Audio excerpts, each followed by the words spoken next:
Welcome to this episode of the Brush and Soap and Blade Podcast, where we look forward to shaving every day. Welcome to episode 125 of the podcast. My name is Rick DeWeese. I'll be your host this week. Okay, so we're going to start off with an email from Owen, then jump into a shave of the day. I hit a milestone this week with my WordPress blog. I'll tell you all about that. Jump into another shave of the day. I have some driving challenges sometime. It's part of the excitement of having a mobile studio. Talk to you a little bit about Joe's blog post. Jump back into shave of the day on Monday there after the weekend. Had an incident over the weekend concerning a scout from a local troop. We'll tell you all about that. Wednesday's shave of the day. And then finally, it's interesting. I got this email, and it's an email from Grim. And he had some stuff that he needed to get off his chest. And the thing that's interesting is that I had done a kind of a rant, if you will, on pretty much the same subject. Although, upon reading his was actually better than mine. So I dumped mine. I put his in my place. I think it's the first time I've ever done that. But we'll throw a rant in there from somebody else. But anyhow, that's the show this week. Hopefully you guys have had a great week. I know I have. And let's get on with this thing. I also got an email from Owen. It says, "Hi, Rick. Just a quick thank you for your efforts. I've recently discovered your channel. I straight away realized the time and effort you must put in, and to notch up over 100 podcasts is a huge effort, so well done.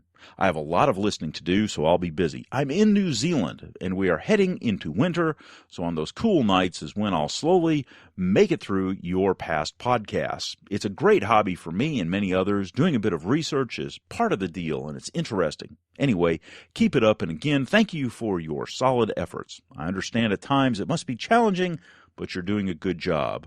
Owen in New Zealand." Okay, Owen, first off, thank you very much.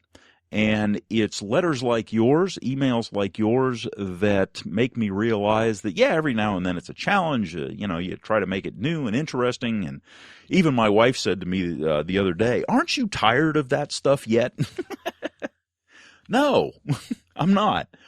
And especially when I get emails like yours, those are the things that keep me going. When I get emails from people, when I get tweets from people asking questions about how to get a good lather, or, what kind of razor and blade combination is good, or, how an adjustable actually works. It's those, I don't know, communication events, if you will, that really make, everything that I do worthwhile. And that could be in an email, on the street, just friends, just hanging out and talking about it. Yeah, it's all worth it. And welcome to the community. It is a great community. You'll have to tell me send me an email and let me know what the shaving scene in New Zealand is like. We know a little bit about the shaving scene in Australia because of some of the folks over there, but don't know if anybody's really explained what the shaving scene is over in New Zealand. So it might be something new and interesting. I'd be interested anyhow. So anyhow, thank you very much, Owen, for the email. And here's to you. Cheers.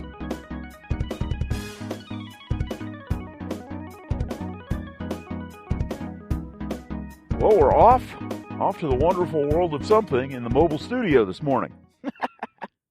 And luckily, the windows are rolled up because it's windy outside. Good gosh, it's been windy the last couple of days. I mean, big winds, 40, 50 mile an hour gusts, knocking trees, power lines down. It's been a mess.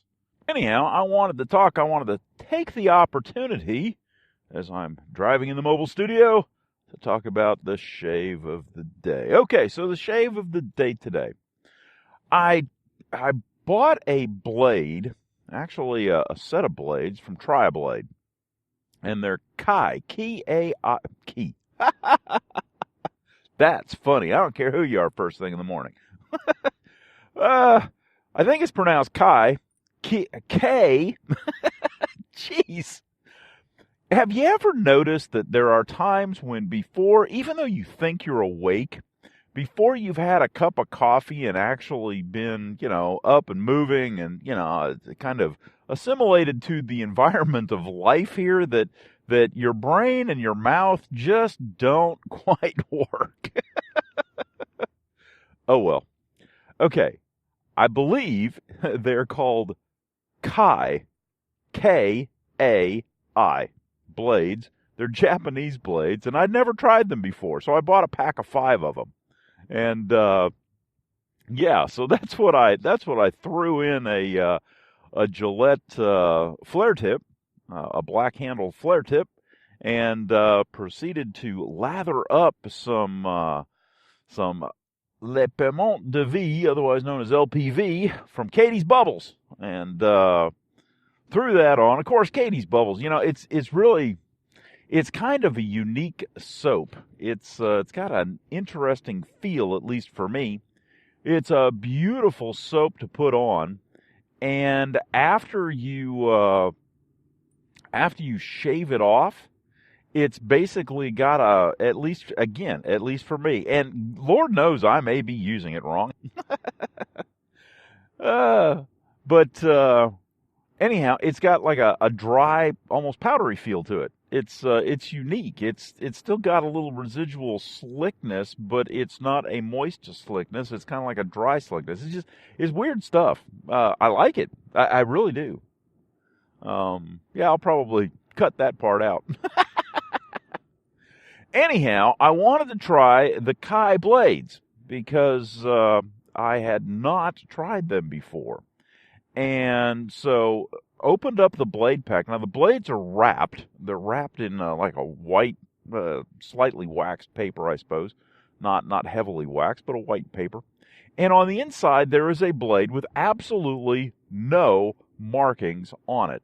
So you have no idea what you're using. And I wonder if there are different manufacturers that do that, and if people buy them, they'd get confused.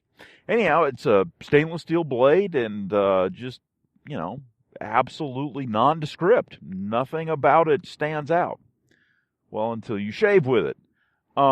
It is a very, very nice shave, a smooth shave. It was almost like it wasn't there. For me, it was a very, very good shave. It was easily on par with the Gillette Silver Blues or the Rapiras or Crystals or some of the higher end double-edged blades. I like this blade. This is a nice blade. Wow, I just turned a corner and we've got a sunrise that is absolutely gorgeous. It's got this red almost stippling across the clouds in the sky. Golly, is that beautiful. Wow.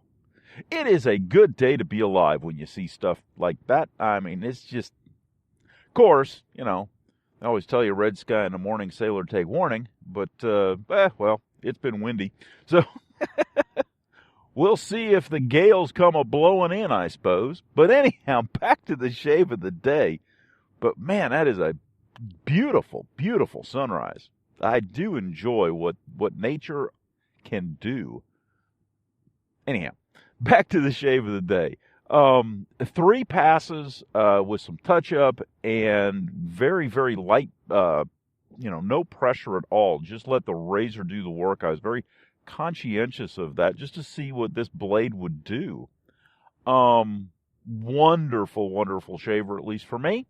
No irritation, no anything, just a very nice shave. It's,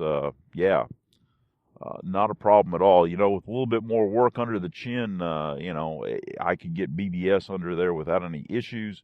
BBS on the cheeks without any problem. I mean, a very nice shave. So, I'm looking forward. I really am. And you guys probably think I'm nuts.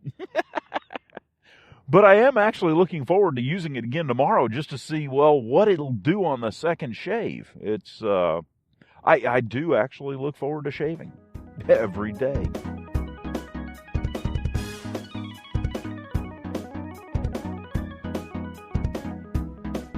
So I woke up this morning to an interesting notification on my phone that I hadn't really thought about. Since I started this little podcasting journey, there's a thing in WordPress that actually keeps count of how many posts you have made. And last night's episode, when it posted this morning, was my 200th post to my blog. So many of you may not know this, but when I started out the podcast, what I would do is I would actually type up and write up blog posts for certain things. Like, for example, I would do a blog post on the shave of the day, and I would do it, typed up and pictures and things like that. And then when I first started the podcast, the podcast was essentially a reiteration of going back through what I had already posted on the blog. And after a time, I thought to myself, okay, this is silly. I'm a much better speaker than I am a typist. And it was almost like doing double work. And so I went ahead and said, well, you know what?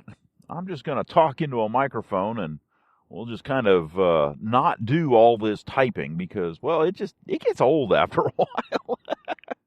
I don't mind doing the show notes, the abbreviated show notes where, throw down some links and things like that and kind of lay out the show so people know what they're listening to. I got no problem doing that. But when you're typing up, your perception, for example, of the Kai blades and things like that, yeah, it works okay, but you really can't tell people about a sunrise.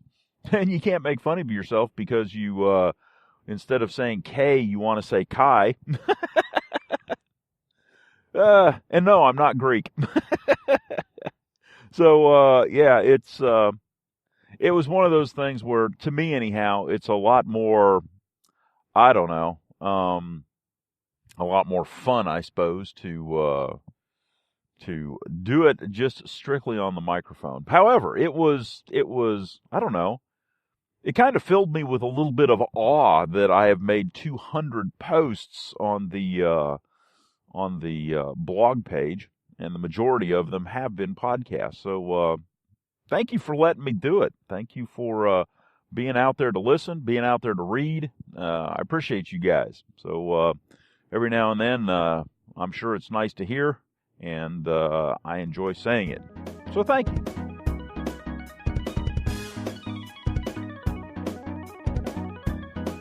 All right, let's talk about the shave of the day. It's a very bright morning. There's not a cloud in the sky, and there's this yellow-white globe that's up there that is emitting this stuff called light that, well, I haven't seen in a while, and it hurts. Good gosh, driving around in the mobile studio and trying to look down and check levels right when the sun's in your eyes is not fun. But hey, that's part of the life of a podcaster. So there you go. Oh, the suffering.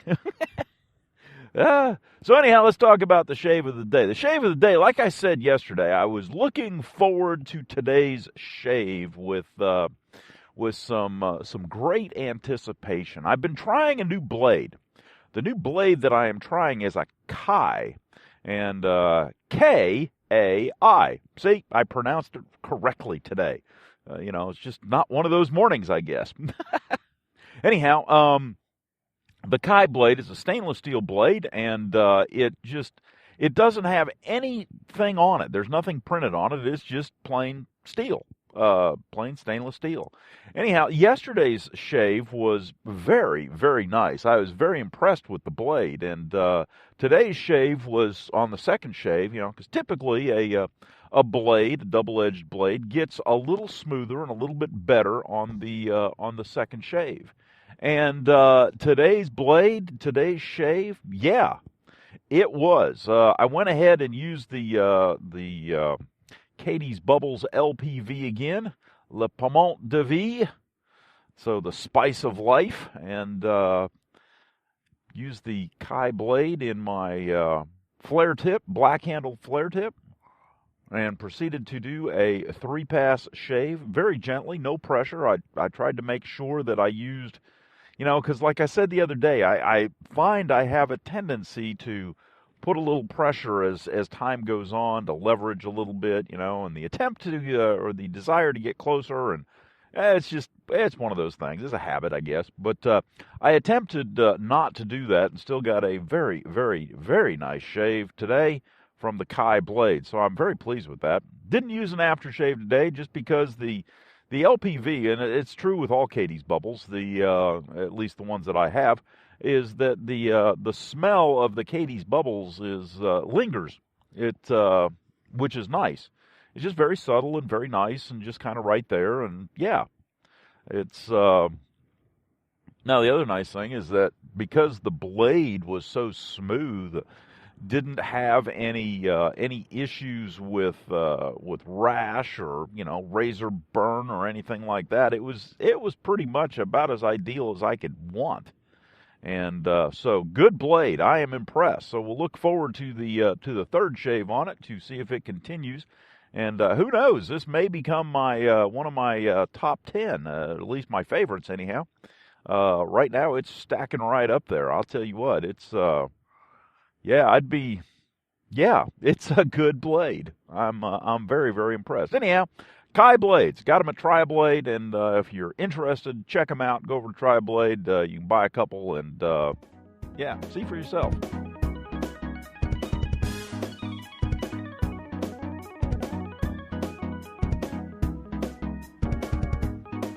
So I was out driving the other day.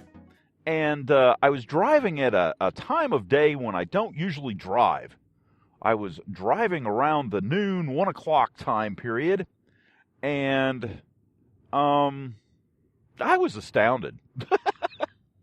There are some people who are definitely challenged when it comes to driving on the road. I have come to the conclusion that people have absolutely no clue anymore what the heck the right-of-way means and what it is and how the right-of-way rules work.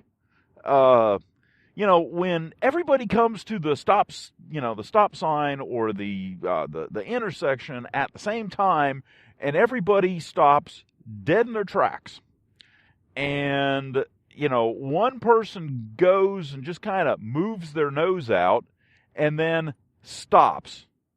And then starts waving people to go ahead. It's like, okay, is it politeness? Is it the fact that you just don't know what you're supposed to do in that situation? Get up to an intersection, okay? Get up to a stoplight. And, you're driving along. I don't drive fast. In fact, my kids complain about it. Even my wife complains about it. Okay, I am not a fast driver. All right, so I come up to an intersection and somebody pulls halfway out of a driveway or something like that at a gas station, and they stop.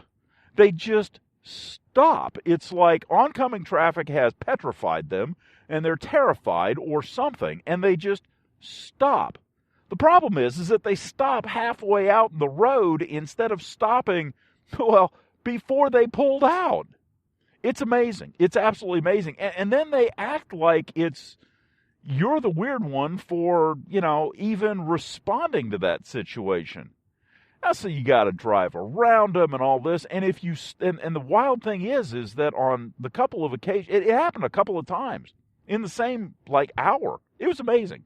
Anyhow, so they pull halfway out and you stop to let them go.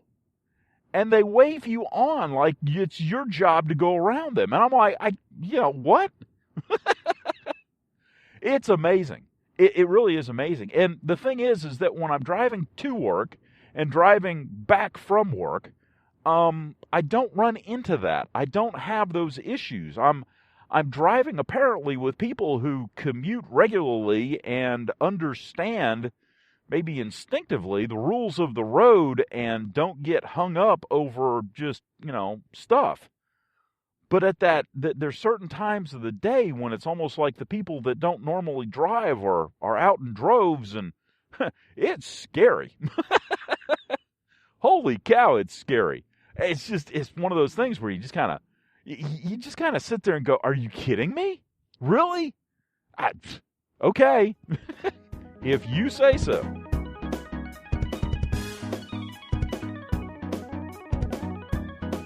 So I happen to be subscribed to Joe's blog, ShaveStraightAndSafe.com, dedicated to classic shaving. Now, if you don't know Joe, Joe is also one of the hosts over there at Wet Shaving News, sponsored by Sharpologist. So the blog post caught my attention because it is rather unusual. It's titled Space Shave, How Astronauts Shave. I'd never thought about that, but if you do, I mean, it's, how do you shave in space? So apparently, Joe went down for a little R&R down to the Space Coast in Florida, and they stopped by at the Kennedy Space Center. And one of the things that he found out was, well, how astronauts shave in space. And he's actually got a picture of some Old Spice shaving cream that they use, as well as a Gillette Techmatic. Not the best razor in the world, but, well, there you go. There's also on the blog post, there's a quick YouTube video of Apollo 11 astronauts shaving in space. Now, being one to not leave well enough alone, I just happened to jump on the internet and checked out what else was out there. So Chris Hadfield of the Canadian Space Agency also has a YouTube video. It's about a minute long of how astronauts shave in space, and he's also using some shaving cream. It's not Old Spice, but it is a shaving cream similar to Old Spice, and he went ahead and showed how it's done. So all of that was kind of neat. So you've got Joe's blog on shaving in space, how to shave in space, the YouTube video from the Canadian Space Agency. And then, of course, if you've never checked it out, check out Wet Shaving News Podcast. All in all, good stuff.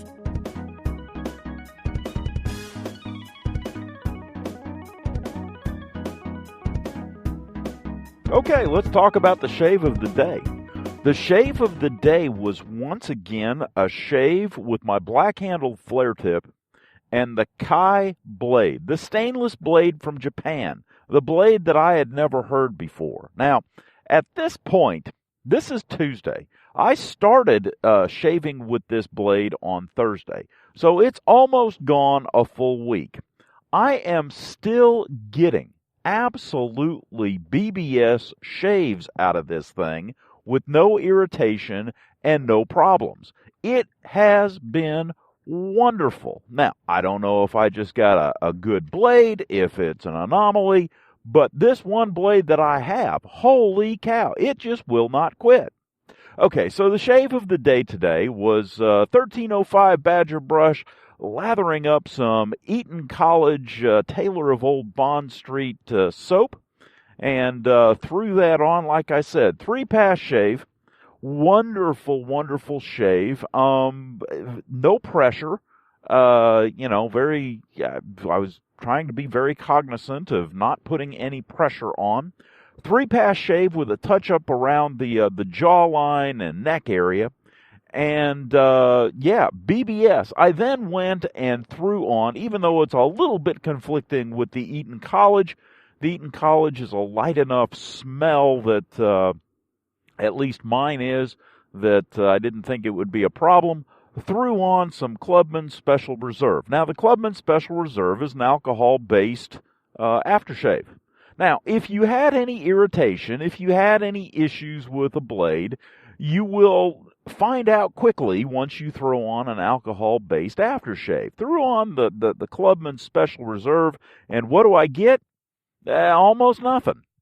Holy cow. This blade is it's blowing my mind, kind of, because usually, after 3-4 shaves or so, it's pretty much done. By the weekend, I'm ready to switch out. Usually I change blades on Thursday, so I got Thursday, Friday, Saturday, and Sunday. After 4 days, 4 shaves, I'm pretty much done.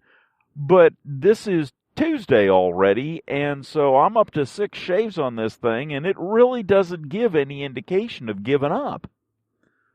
An amazing value, absolutely amazing value for a stainless blade made in Japan.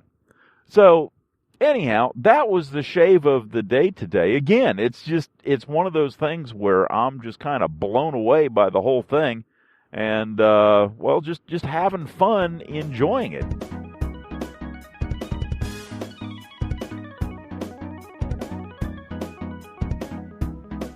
We had an interesting incident this weekend. It was a potentially bad incident, but it turned out okay. Had a troop in the area, a Boy Scout troop in the area, go for a hike, and they lost one of their hikers. Lost a 12-year-old boy and up in the mountains, and yeah, he was lost for about 20 hours, and it's going to be interesting to find out what the story is behind his disappearance and all. But the key point, and the thing that I wanted to, take this opportunity to stress, is that if you have children, if you have younger children, now this boy was 12, he'd probably gone camping a few times or hiking a few times with the scout troop, so he ended up in that 20 hours overnight, and it was good because it was a nice night. It only got down to the 40s, and it wasn't raining or anything like that. But he used leaves to insulate himself, which is good. I mean, that's one of the things that we teach them. So all in all, that worked out well. I mean, they found him 20 hours later. He was cold and, dehydrated a bit, but other than that, he was fine. So at least that's what the reports have said so far. Like I said, it'll be interesting to find more. But one of the things that's interesting is it brings to mind some things that, well, we don't teach kids anymore. Back in the day, kids used to spend all their time outside. I mean, it wasn't unusual for a kid to leave out of the house at 7, 8 o'clock in the morning on a Saturday morning and not come home until 9 o'clock at night. I mean, that's just kind of the way it was. Kids were out running around, playing outside, doing those kind of things. So, first off, kids were in pretty good physical condition, or at least they could go for a good long time. The other thing that is interesting is because of that, kids generally had a really good sense of direction back in the day. There was always that one guy who couldn't find his way back from anywhere, even though it was just across the street. And, we always made fun of him. But for the most part, everybody kind of had a generally pretty good idea where they were and how to get back to where they needed to go. So, it kind of came about with playing outside all the time. All right, so we don't have that anymore. Things have changed just a little bit. So with that in mind, there's a couple of things. First off, if you have really young children, you need to teach them the one thing that we've used for many years with great success, which is if you get lost, hug a tree. First off, one of the biggest problems with small kids getting lost is they tend to wander. They tend to move around.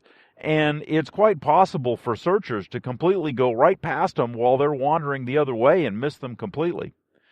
So one of the nice things about hugging a tree is it keeps them in one spot. The other thing it helps is that it calms the kid down. You may not think about this, but, being out there alone as a young kid, if you're not used to it, well, that's a little nerve-wracking. That's a bit scary. And being able to hug a tree is something that can help. So, if you do have young kids, and the other thing that we teach them is how to make themselves big, how to hold up a coat or something like that to give themselves a silhouette if they hear somebody that's about the size of an adult, that's a little bit easier to see. So, hug a tree, make yourself big. And the other thing that we try to give all of our kids is whistles. Now you may think, oh my gosh, I am not giving my kid a whistle. Well, yeah, there's going to be a time when the kid's running around blowing the whistle everywhere, and it's going to annoy the snot out of you. I get that, but after a while, it's going to get to a point where, yeah, okay, that's yesterday's news. But if they keep the whistle in their pocket or attached to their, to the zipper or something like that on their clothing. They have it all the time. And if they know what it is and how to use it, they can use it to alert people to their being somewhere. And the nice thing about a whistle, as opposed to a voice, first off, it's very distinct and can be heard a long way off, but it also doesn't exhaust the person blowing the whistle. One of the things about yelling is that it gets to be exhausting after a while, to the point where you really can't do much. You can be parched and dehydrated and with a whistle still make a pretty good noise, but you wouldn't be able to yell. So that's something to keep in mind. The other thing, as a boy gets older, or a girl, I mean, these are life skills. These are not Boy Scout skills. These are people skills.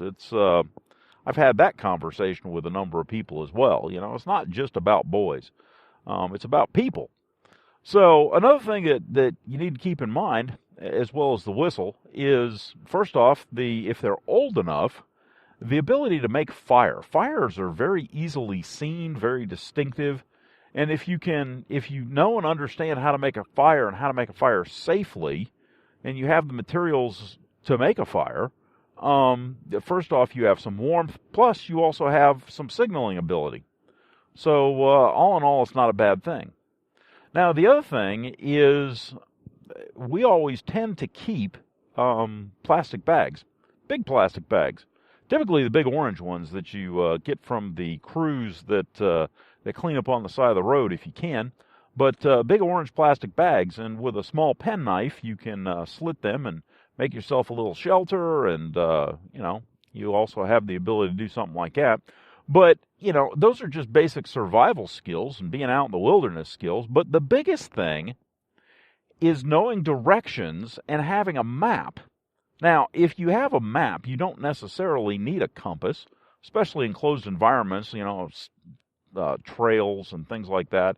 But the ability to read a map and the ability to understand where you are on that map and which direction you're potentially heading is really vitally important. I mean, if the boy, for example, he was in an area that basically has one trailhead entrance, and if the boy had gone back down the trail, and you got to understand, in the mountains there, up and down and north and south can get a little bit confused, but the trails are fairly well laid out.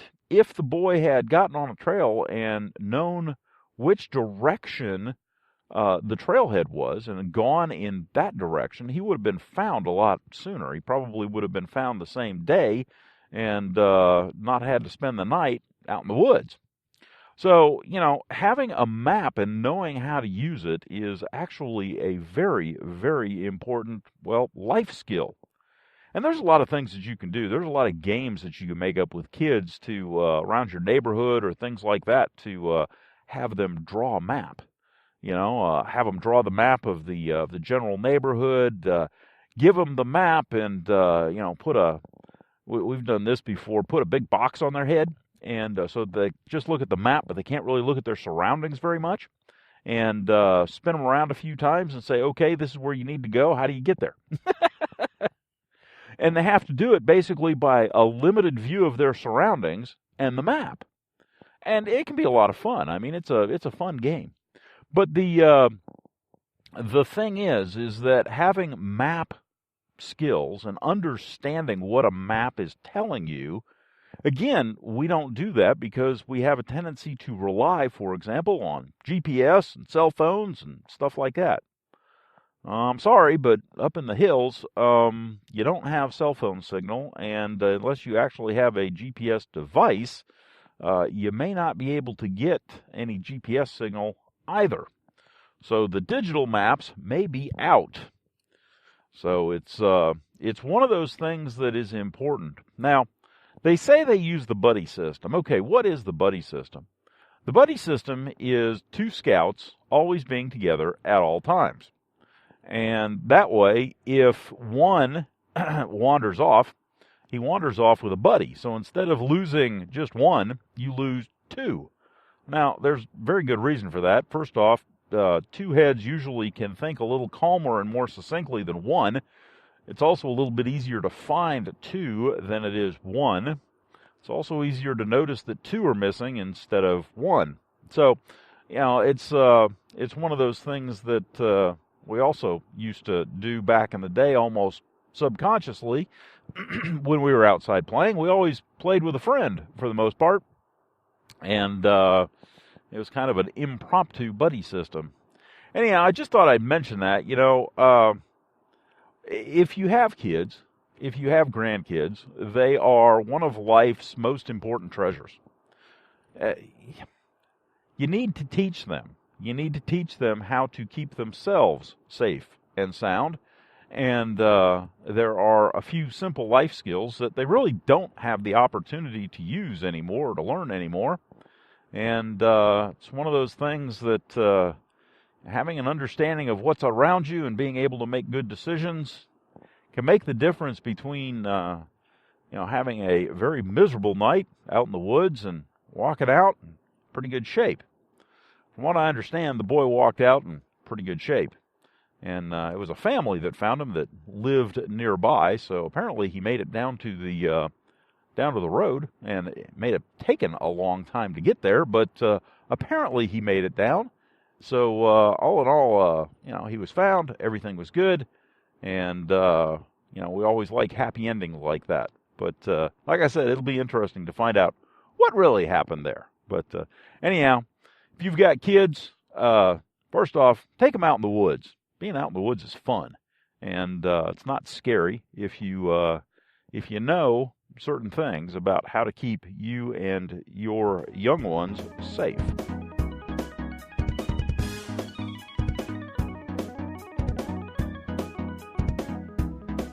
All right, well, it's Wednesday morning. It's a beautiful day, nice blue sky. Crisp morning out here. It's 40-something degrees. Beautiful, beautiful day. And it all started off with an excellent, excellent shave of the day. Let's talk about it. Okay, so the shave of the day was kind of a repetition of yesterday's shave of the day, only because, mainly because I wanted to, check out again the longevity, if you will, of the Kai stainless blade. And, it did not disappoint. Again, a very, very great shave. It's amazing. I was looking on the Tri-Blade site. It's 85 cents a blade, so it's a little bit more of an expensive blade. But holy cow, have you ever had a blade in a razor that shaves so well you don't even know if there's a blade in the thing? Yeah, it was kind of like that, and smooth and easy, and just dang near effortless. It's just, oh my gosh, this is a blade that, I don't know, I was sitting here in the mobile studio, and I was thinking, of the little engine that could, the little blade that could. It was like, holy cow. Okay, so I am impressed. I am exceedingly impressed. It is, for me, an exceptional value for the money. Right up there with something like with the Feather Spineless. It's just one of those things that just kind of sticks out as, yeah, this works well and does a great job. Anyhow, I won't bore you with the details of the soap and everything, same as yesterday, but finished off with some Bow aftershave from L'Occitane, or aftershave, balm. Finished off with some Bow Balm from L'Occitane and a little moisturizer on the face, and off we go. Excellent shave. And in fact, it's getting to the point where I'm going to change the blade out, but honestly, I don't know that it needs it. Yeah, I said it. It's been a week. I don't know that it needs it. I'm thinking I'm going to change the blade out because I'm starting to get bored with using the same blade. There's no variety. There's no change. It's just good. Wow. That's a heck of a statement. Anyhow, that's it for the shave of the day, at least my outlook on it. Again, the Kai blade, yeah, it's, for me anyhow, I'm going to have to buy a few more.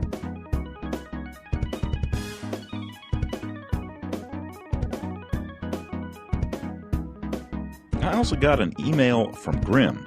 Sir, I have been listening to past episodes of your podcast. I love your rants as they are spot on. For the last several months, I've been trying a variety of cream/soaps, and here are a few rants of my own. Maybe you can relate to some of these. Number 1. Soap, cream, names. Some soap makers clearly name their products, so there is no doubt what you are buying. If one buys GOF Trumper's Rose, you know you are getting a rose-scented shaving cream. Taylor of Old Bond Street Rose might smell a bit different, but you also know it's a variation of rose.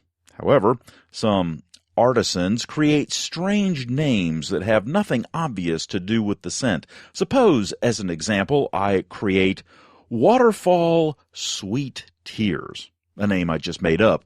This forces a potential buyer to read the soap maker's website to find out how it smells, which brings me to the next rant. Soap descriptions. Scent descriptions. Number 2, scent descriptions.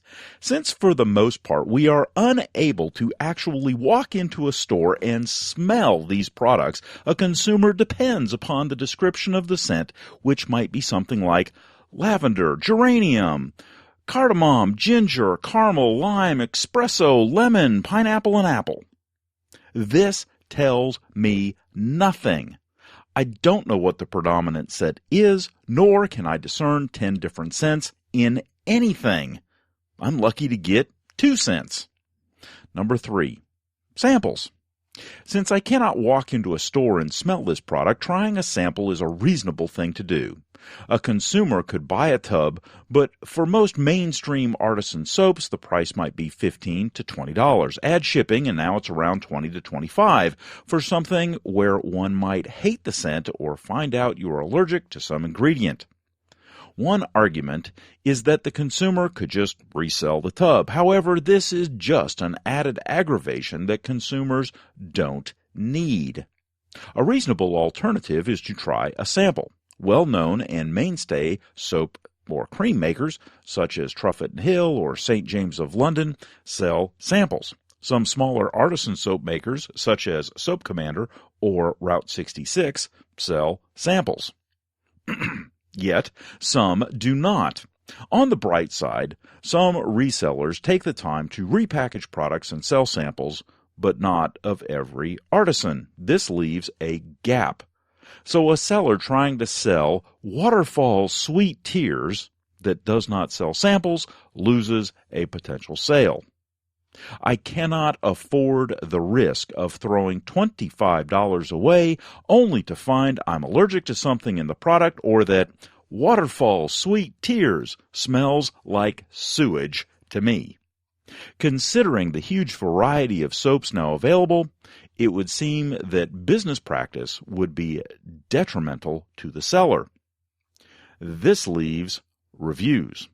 Number 4, reviews. Reviews are an interesting thing. There is, of course, no standard for reviews of creams or soaps, so each reviewer can say whatever they want. Since there is no standard, one person's trash is another's gold. Some reviewers value packaging as much as slickness. What? The package ends up in the trash. In what world is packaging valued the same as slickness? Scent is a personal thing, but rarely is how long the scent remains reviewed. Yet it would seem that might be something important to many people. Some reviewers discuss aftershave feel, others don't. Again, there is no standard, yet clearly some shave soaps have much better aftershave feel than others. In general, we really don't know the depth and breadth of the reviewer's experience. For depth, if the most luxurious product a reviewer has tried is, say, a $25 product, then their depth of experience is not in the same league as another reviewer who has used the more expensive products. For breadth, if a reviewer has tried 20 different products and another reviewed 200, that magnitude of difference is significant. After all, it's a magnitude in difference. Depth and breadth of experience matters. Yet, rarely does one see that discussed. The cost of the product is a poor indicator of total cost of ownership. The standard should be cost per shave. If one soap costs $15 and you get 30 shaves from it, while another costs $60 and you get 150 shaves from it, then the $60 product is more cost-effective. But rarely do I see this mentioned.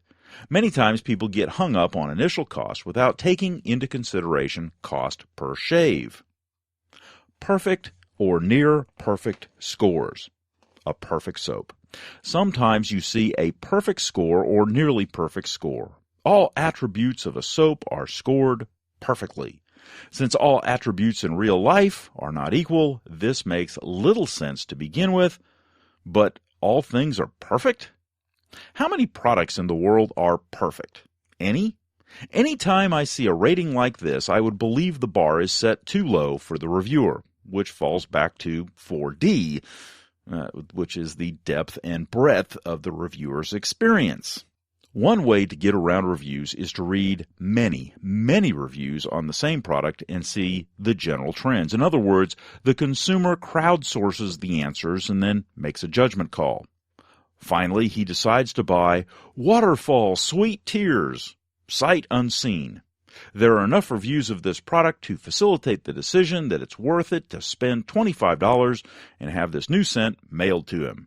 Eagerly awaiting the product, finally it arrives in the mail. You rush to open it, smell it, and it smells like, wait for it, ginger ale. Instead of giving a description of 10 cents and a colorful name, you could have just said, "This smells like ginger ale." So those are my rants. Maybe you see something in there familiar to you. Have a good day. Grim. Okay, so let's start at the top. Soap creams and names and scent descriptions. Okay, these are kind of falling both into the same, for me, kind of the same thing. I understand the desire to come up with unique and different names, a way to, brand your product, a way to get some attention. I get that. But if you look at the scent descriptions, rarely does it say something like, well, rose. It'll say something completely different, and by the time you're done with it, you have no unearthly idea of what it smells like. It would be nice because at some times I really do, I thoroughly enjoy the story. What created the drive to make this smell? Was it a personal thing? Was it something in the past? Was it your great-grandmother's cooking? It could be anything, and that part of the story is potentially relevant, but it makes the soap interesting. It draws me in. It makes me part of the fun. But at the same time, if I have at the end of the day absolutely no idea of what it smells like, well, I'm probably not going to buy it. I will have enjoyed the story, however. On the other hand, if you tell me that it smells like rose, and yet at the same time you don't do anything to distinguish from one rose for the other, I may buy somebody else's and not yours because there's no story. There's nothing to draw me in. There's nothing to grab my attention and say, yes, this is something unique because it smells like my grandmother's cooking. So for me, I can see both sides, and both sides are potentially relevant. I do enjoy a good story, but I also enjoy something of, well, just give me a scent description. And like Grimm says, not a bunch of them, because I don't live in the world of making scents. I don't live in the world of making soaps or aftershaves or fragrances or anything. Half of the things that you put in there that you describe, geranium and espresso and cardamom and lavender, I have no unearthly idea what those things are really supposed to smell like. So when I finally get it, I don't know if I'm smelling lavender, geranium, or ginger, or a combination of all of those. I really don't have much of a way to tell, other than having multiple soaps with the same ingredients and getting a general feel for, okay, all lavender products, for example, smell sort of kind of like this. Samples. Samples to me are necessary, but that's just me. I understand from the seller's point of view, creating small samples is expensive.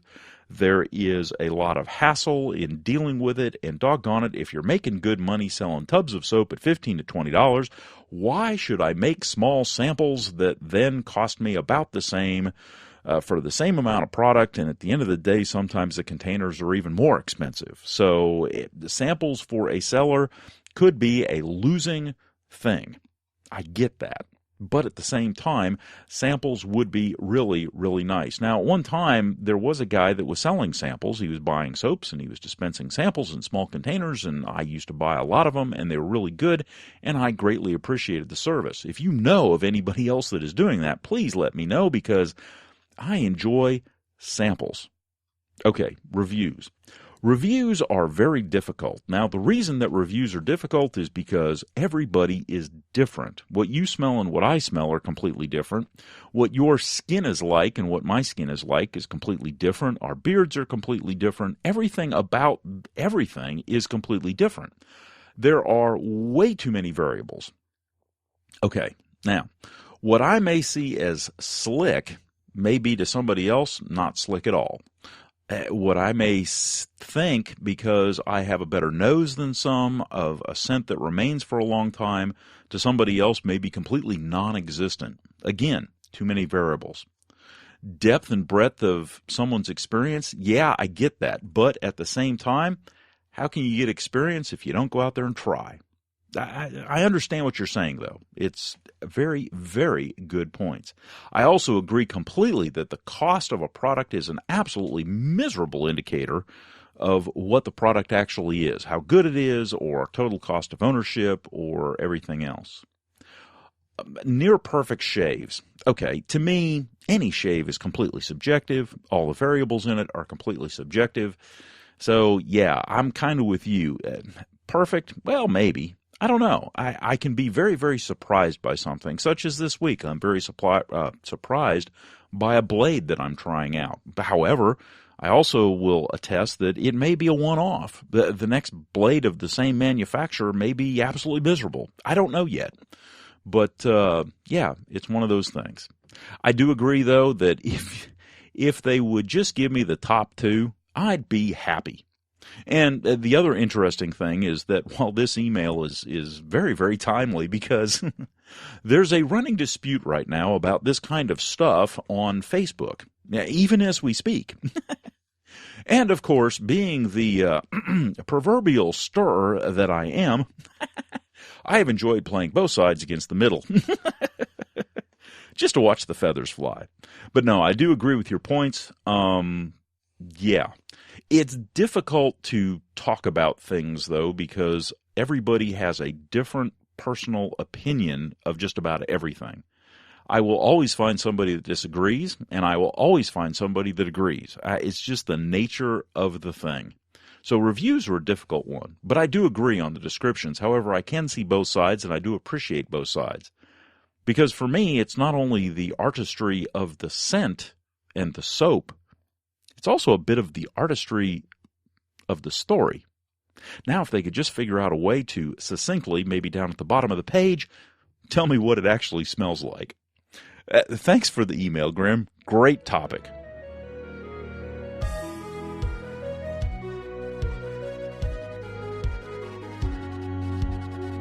Well, that concludes this episode of the Brush and Soap and Blade Podcast.